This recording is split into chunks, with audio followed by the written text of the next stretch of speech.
Hello बच्चों, तो चलिए इस प्रश्न को पढ़ते हैं। क्या एक ऐसे फलन का अस्तित्व है जो प्रत्येक बिंदु पर संतत हो किंतु केवल दो बिंदुओं पर अवकलनीय न हो? अपने उत्तर का औचित्य भी बतलाइए। तो देखो, सवाल में हमें पूछा गया है कि एक ऐसा फलन का अस्तित्व है या नहीं जो प्रत्येक बिंदु पर संतत हो किंतु केवल दो बिंदुओं पर अवकलनीय ना हो। ठीक है, तो प्रश्न में आगे बढ़ने से पहले इस प्रश्न से संबंधित जो मुख्य उदाहरण है उसकी हम चर्चा कर लेते हैं। तो देखो, मुख्य उदाहरण देखो, एक फलन है एफ एक्स बराबर मापांक एक्स। ये क्या होता है? एक्स बिलोंग टू वास्तविक, प्रत्येक वास्तविक संख्या पर ये क्या होता है? संतत होता है। एक्स बिलोंग टू आर पर संतत है।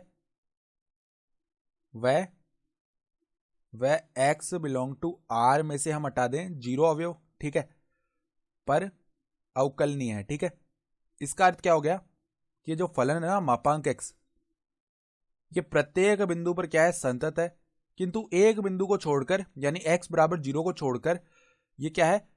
मतलब आर में अवकलनीय है, लेकिन एक्स बराबर जीरो पर ये अवकलनीय नहीं है। ठीक है, इसका मतलब क्या हो गया? हम देखो, अगर इसका वक्र देखें ना मापांक एक्स का, तो मान लो ये हमारा हो गया वाई अक्ष, ये हमारा हो गया एक्स अक्ष। ठीक है, तो संतत का मतलब क्या है? अगर हम वक्र से बात करें तो संततता हम वक्र से बताते हैं। अगर किसी भी फलन का वक्र बनाए हम और वो कहीं भी टूटे ना, ठीक है, आर में, यानी कि वास्तविक, प्रत्येक वास्तविक संख्या पर फलन का वक्र आए, तो वो क्या होता है? फलन संतत होता है। तो ये जो मापांक एक्स है इसका वक्र इस प्रकार आता है। ठीक है, देखो इस प्रकार की रेखा आती है, यहां से देखो ऐसे मूल बिंदु पर, फिर ये ऐसे चलता है। ठीक है, ऐसे बढ़ता है ये किसका वक्र है? मापांक एक्स का। तो ये कहीं भी टूटता नहीं है, प्रत्येक वास्तविक संख्या पर इस प्रकार का वक्र आता है इसका। तो ये एक्स बिलोंग टू आर पर संतत है। किंतु यहां पर देखो, ये जीरो पर क्या होता है? अवकलनीयता हम कैसे बताते हैं वक्र को देखकर? यदि किसी भी वक्र की प्रकृति में फर्क आए, ठीक है, किसी भी बिंदु पर, तो उस बिंदु पर वो वक्र जो है, अर्थात वो फलन जो है वो अवकलनीय नहीं होता। तो हम देख पा रहे हैं कि जीरो पर क्या हो रहा है? ये जो मापांक एक्स का वक्र है इसकी प्रकृति में क्या आ रहा है? इसकी प्रकृति में एक बदलाव आ रहा है। ठीक है, तो ये एक्स बराबर जीरो पर अवकलनीय नहीं होगा। तो हमें क्या बताना है सवाल में? ऐसे फलन का अस्तित्व बताना है जो प्रत्येक बिंदु पर संतत हो लेकिन दो बिंदुओं पर अवकलनीय ना हो। ठीक है, तो यहां पर देखो, हम देखें तो माना माना एफ एक्स बराबर में, देखो जिस प्रकार मापांक एक्स एक्स बराबर जीरो पर अवकलनीय नहीं होता, ठीक है, उसी प्रकार हम देखो एक फलन लेते हैं मापांक एक्स माइनस एक प्लस में मापांक एक्स माइनस दो।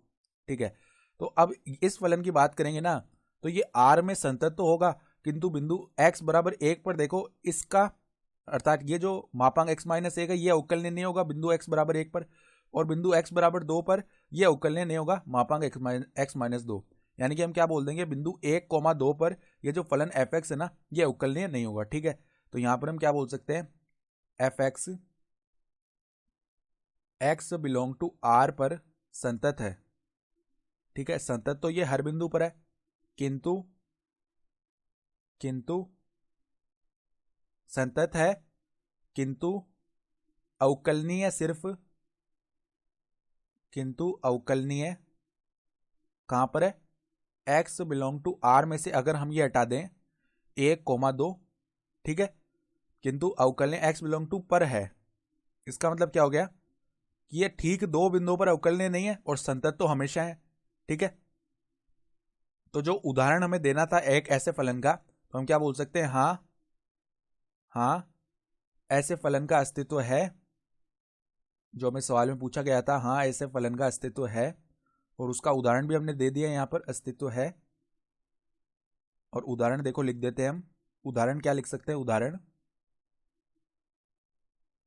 एफ एक्स बराबर में मापांक एक्स माइनस एक प्लस में मापांक एक्स माइनस दो, क्योंकि प्रत्येक बिंदु पर संतत आ रहा है, किंतु बिंदु एक कोमा दो पर यह अवकलनीय नहीं आ रहा। ठीक है, और बाकी सभी बिंदुओं पर यह अवकलनीय आ रहा है। ठीक है, तो इसका मतलब क्या हो गया? हमारा उत्तर क्या हो जाएगा? एफ एक्स बराबर मापांक एक्स माइनस एक प्लस मापांक एक्स माइनस दो। ठीक है, तो आशा करता हूं कि आपको यह प्रश्न समझ में आया होगा। धन्यवाद।